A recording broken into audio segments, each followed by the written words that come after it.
Hello, and welcome to another edition of Uplifting Conversations. Hello, everyone. I'm Justin. And I'm Deanna. We're so excited to be with you here again. Today, we are going to be talking about the self-awareness gap. And I think before we get into it, we should just define what it is. Justin, want to take it away? As I reach this stage in my life, I am shocked by how much of a mystery I remain to myself. I've been driving this thing around for a while. How do I still end up surprised by it? And the self-awareness gap refers to the ways in which other people are able to recognize things about ourselves that we can't recognize about us because we're so close to it. And one way to think about it is in the metaphor of if you have the gift of sight and the gift of a nose, your eyes see the nose on the end of your face every single second of every single waking day. Mm-hmm. But your brain is like, oh, this is so close and it's so constant. Just ignore it. So take a second right now. You can look and it's like, oh, I can see that. Mm-hmm. The problems arise is if you have something on your nose, something in your nose, a little bit of mustard right on the tip.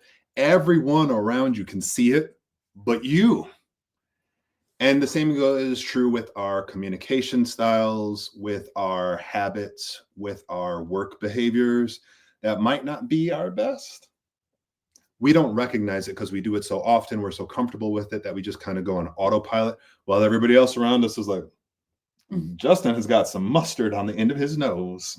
So there's so many other analogies too. Like we've heard of, like, it's like a fish in water, right? The idea that if a fish is in a bowl of water, does the fish know that they're in a bowl of water, right? Because they're so comfortable being in the water, it's really hard to recognize that they're in the water because that's what they know. Like that's what they're around. So it's hard to be like self-aware of it. Or what's the other one?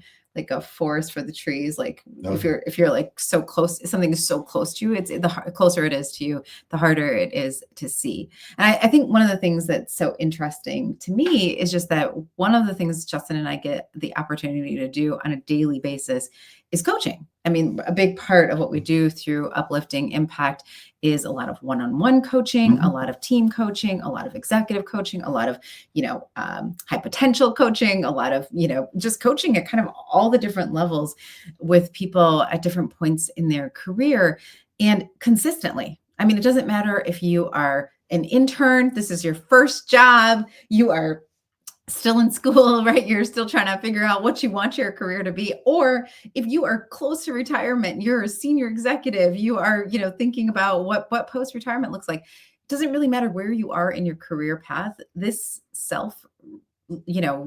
reflection component remains one of the hardest tasks, one of the hardest things to do. And we are not absolved of it either. No. Like, I mean, just to be clear, this is something that it really does require. And Justin and I have in our own individual practices. So not just what we are teaching other people and coaching other people, but also what we do just as practitioners ourselves and people who are professionals ourselves. This is something that we are really intentional about because it's so easy to get into a place where this doesn't become part of your practice. It's so easy to get to a place where you aren't self-aware because it's so easy to forget. You got a nose.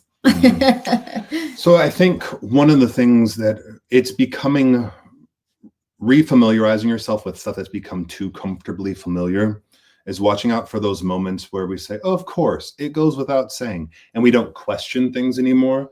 So it's slowing down and taking mindful steps to reevaluate what we do all the time to make good even gooder.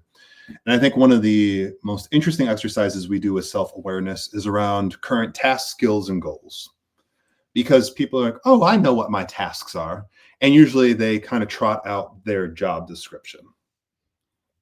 I'm like, okay, that's fantastic. Thank you. But if you know any job that you've ever had or anyone that you know who has a job elsewhere, what's on the formal job description and what was on the job advertisement does not line up with what we spend every week doing. And what's interesting is like how much we disproportionately misunderstand our own tasks. Compare the calendar that you have for next week and then go back later on and say, what did I actually do this past week?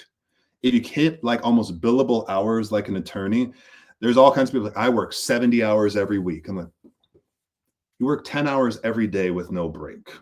If we were to actually break it down, it's like, actually on task, on the thing, it's much less than that.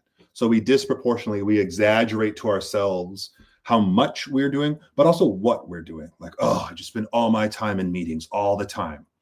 And maybe that's true, but a significant part of what makes meetings so draining to some people isn't just the meeting. Because for every 60-minute meeting, we might have 10 minutes of prep. And then, I have to have the 15-minute meeting that's before the meeting with the leader of the meeting. And then when I'm walking from the meeting, I have 3 5-minute meetings with other people. So every 60-minute meeting really turns into like 3 hours of work. So reflecting and taking time to take inventory of not just what we think our tasks are, but what we are actually doing is a really good way to develop some self-awareness. And what about, has been your experience in the area of skills? Like lots of times people come out right away and, oh, I'm really good at this, this, this, and this. Well, I think one of the things that happens, particularly as you are growing and you're maturing, is that we don't press reboot on our skills. So a lot of times we think about our skills and we go back to skills and we really go to the skills that we had maybe 15, 20 years ago. And what I mean by we don't press reboot is we don't take account of the skills that we've acquired along the way. And so we will spend time thinking like, oh yeah, I'm really good at that one thing that I did, when I first started this role. And what we don't do is we don't push the reboot button and say like, but actually I am still really good at that thing, but I've also acquired this skill and I've also acquired this skill and I've also acquired this skill. And because we don't do that, what it does is it hampers our ability to think about what other things we might be qualified to do or what other places we might want to push ourselves, what other things we might want to take on. And so by not rebooting, sometimes we limit our abilities or we limit the things that we might want to go into just because we haven't like updated our system. Yeah. And so I think sometimes that idea of like, what are our skills just needs a refresher, right? And I think that that's important. I think the other thing is that we also will be, a lot of people are very humble when it comes to their skills. And so we only take it from the framework of what we think we're really good at. And most of the people that I know are super hard on themselves. Yes. Right. And so they're like, if I'm not getting 100% of the time, I don't call that a skill. Or I don't consider myself to be like highly proficient in that thing. Whereas they might be getting like 97% of the time, and nobody else on their team can get to even 40%, 10% of the time. So they are the person who's excelling in the group, but because they're so hard on themselves, they can't actually see it as a skill. And so that also can get in the way, right, of how we determine what our skills are. So there's a couple of different things that I think become self-limiting when we don't take the time to reflect on and give space to what our skills are and what they've grown to be, and also what they might be outside of the way that we perceive them. And I think to that same point about being kind to ourselves, I think the same happens with the self-awareness about our goals. When we do coaching and then even in our own work, the habit for goals is we say, here's the new drastic, exhausting goal I think I should have, as opposed to the honest goal that I already do have, and celebrating them, understanding the nuances behind them, and the value that already exists there. So I used the example before about tasks, like saying, oh, I spend all my time in meetings, but there's also all the meeting stuff that happens in preparation, the pre-meetings, the socializing ideas, and then the post-meeting debriefs. When it comes to goals, I might say, oh, I want to make my meetings more efficient. But we do not realize just because we're spending 3 hours for every 60-minute meeting, we confuse that with inefficiency, as opposed to my goal is to build better connections and make more productive meetings, not to make them faster, not to make them fewer, but maybe it's part of my goal is, no, I will actually have lots of pre and post meetings because that encourages connection, understanding, communication, and productivity. So one thing about self-awareness, again, when it comes to goals, everyone tends to say, the goals I currently have are deficient. I have to come up with completely new goals, and they come up with new goals all the time. to the point where I'm like, how are you executing any of the goals? Because Yeah. you're always making new ones. And they're also very hard on themselves without celebrating the virtue and function and purpose of the current goals that they have. So that's another thing about self-awareness. Yeah. And I think the other thing is like sometimes we don't even articulate the goals, or we're taking goals that have been prescribed to us. And so we don't have our own. And I think that that can also be a challenge too, right? Because if we haven't named what our goals are, sometimes it can feel like we don't have a North Star. We're kind of in this like abyss. And so when we talk about burnout, sometimes burnout is just the fatigue from not really knowing what we're moving towards. Like what is the goal? What are we trying to achieve? So I think there's a lot of different ways, right? That not understanding or having self-awareness around goals can become problematic. So that's one of the big categories that we talk about, because there's like 3 big categories that are challenges when we think about what it looks like, kind of these buckets around areas where self-awareness can be. So skills, goals, and tasks. And I think also a complication that arises with self-awareness stems from our assumptions about what self is. We tend to think of the self as this individual entity that is in opposition to everything around it. And it is by itself, and it is what I have always been, entirely am now, and always will be. And every other person, every other instance, every circumstance is an obstacle in the way that I have to overcome. So it's this fundamental question of being, who I am, who I've always been, and who I always will be, that makes self-awareness very hard. It creates an environment where there's lots of antagonism, lots of fight, lots of fear, lots of exhaustion. And we also encourage people when they're thinking about self-awareness is don't be so mean with you by emphasizing being. And to develop more nuanced, accurate, and productive self-awareness, replace being with becoming. Being is who I eternally am, in opposition to everyone else in every other situation. Becoming is who will I become and who can I become in relationship to people, in relationship to circumstances. Who Justin is in a room by himself is different than the Justin he becomes when Deanna's here, which is different than the Justin who he becomes when Deanna's here and we're recording, which is different than the Justin who he becomes when Deanna's around and we're just walking around the block. And that's fine. And that's good. Your self is a committee of thousands of people. Certain people come forward for certain things, and there's other subcommittees that are happening, and there's representatives from this state of being, and there's other representatives, many of them, they're representatives from the distinguished state of confusion who step forward and they have their time, they contribute to the discussion. And then there's other times where others step forward, and that's fine. That doesn't make you fake, inauthentic, or a fraud.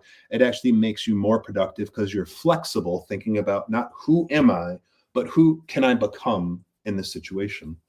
And I think one of the big, key components of that is that a lot of times in like leadership programs and stuff, we only think about strengths. And we don't actually talk about the fact that we all have insecurities. We all have places and spaces where we don't always feel like, those of you who can't see me, I just made this like power move, right? Like where we don't feel like we're 100% all the time. And that is okay. That is part of the human experience. And so being able to be in a space where, I don't always have to be, I am becoming, gives you some peace. Right? It gives you the space to say like, yeah, I am growing. And that self-awareness, like this is a space where I am becoming. I don't have to be 100%. Woo! Cannot tell you the peace that can give you. So that's another one of those places where I do think like having that self-awareness, having even that language that you can give to yourself, that kindness, that grace that you can give to yourself is one of those tips. You can put it in your back pocket. I mean, don't put it in your back pocket, put it in your front pocket so you can access it as immediately as you need it, because it is something that allows for you, again, to be able to embrace self-awareness. Because one of the reasons why we don't embrace self-awareness is because it's scary, right? Mhm. It's scary to admit that, yeah, I don't feel 100% in this, or I don't feel like I'm completely like I'm winning totally in every situation that I'm in, or I feel insecure in this moment. That's scary. So that's one of the reasons why we're also not good at it. It's not just because it's like hard to do, it's because it's scary to do. And it's a gift. Like the insecurities that Justin feels are a gift that remind him he's not supposed to be everything and can't be everything, and drives Justin to look to Deanna. Mm-hmm. Deanna is amazing at networking and making connections between people in ways that I'm just astounded by. Like if you said, Justin, you could have to sit in your backyard under the shade and connect ideas that have been in writing, and that's what you're going to do for the rest of your life. I'm like, fantastic. And I can make some small talk. I got the gift of gab. But when I watch Deanna go into a room, I'm like, my goodness. And I can feel insecure about that. But every time you feel an insecurity about not having a characteristic or not having a skill that you think you should, that's a gift that reminds you to look for other people who have it. And one of the ways that we can develop more self-awareness is admitting there are plenty of things you will not be good at.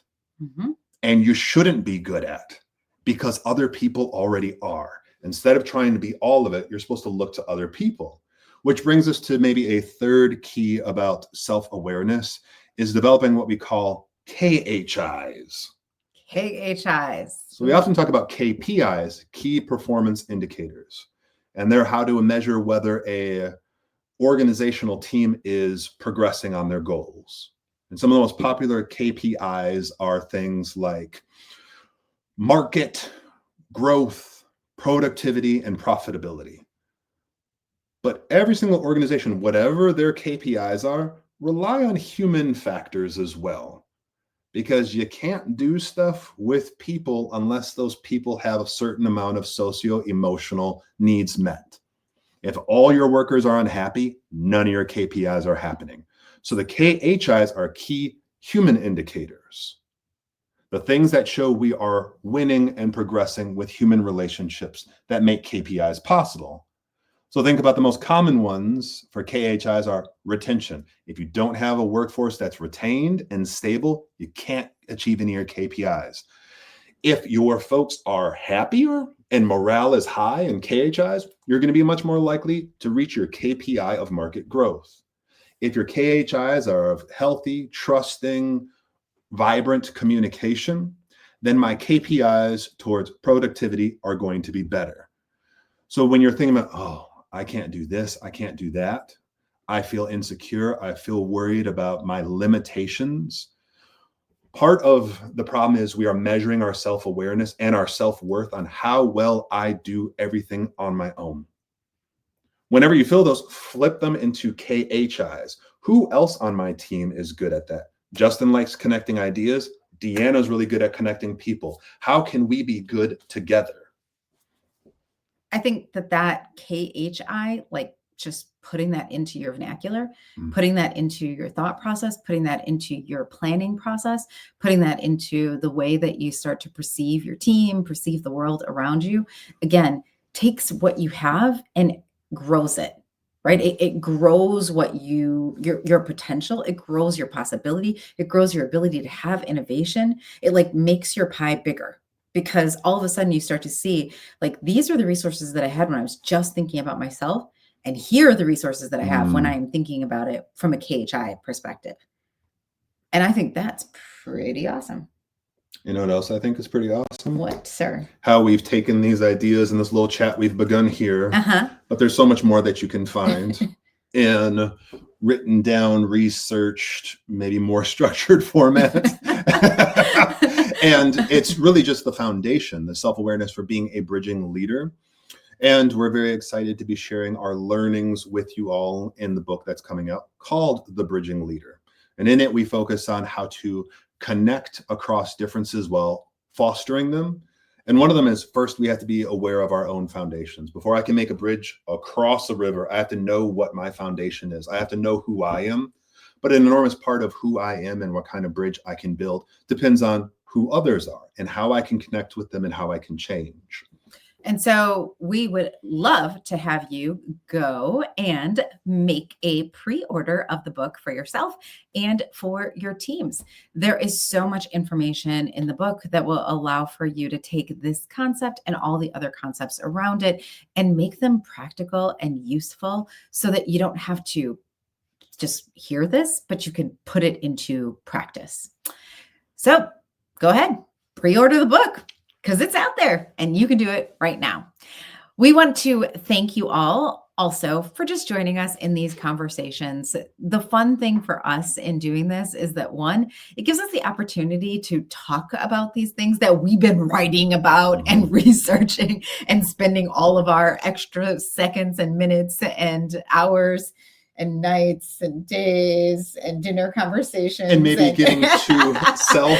And like what we're talking about is like all of a sudden, once we're talking it to other people, we start to learn more in community. Yeah, absolutely. It helps us build our own self-awareness, but to take all those things and actually be able to share them in this space is so incredibly, it's such an honor for us. So it really brings us a lot of joy. So thank you so much for joining us in these conversations. It's also just really awesome to hear what you all are bringing back and the questions that you're asking us. We've gotten a number of questions that we're in final edits right now. So we've gotten a number of questions that were like, oh, that's such a good question. We better make sure we go back and we make sure that that's in the book. So you are actually helping to shape the content of the book, but you got to keep them coming because we're in final edits. So want to make sure that you know that you are a big part of what we are trying to accomplish here. So friends, keep joining us for the uplifting conversations. Share this with your friends.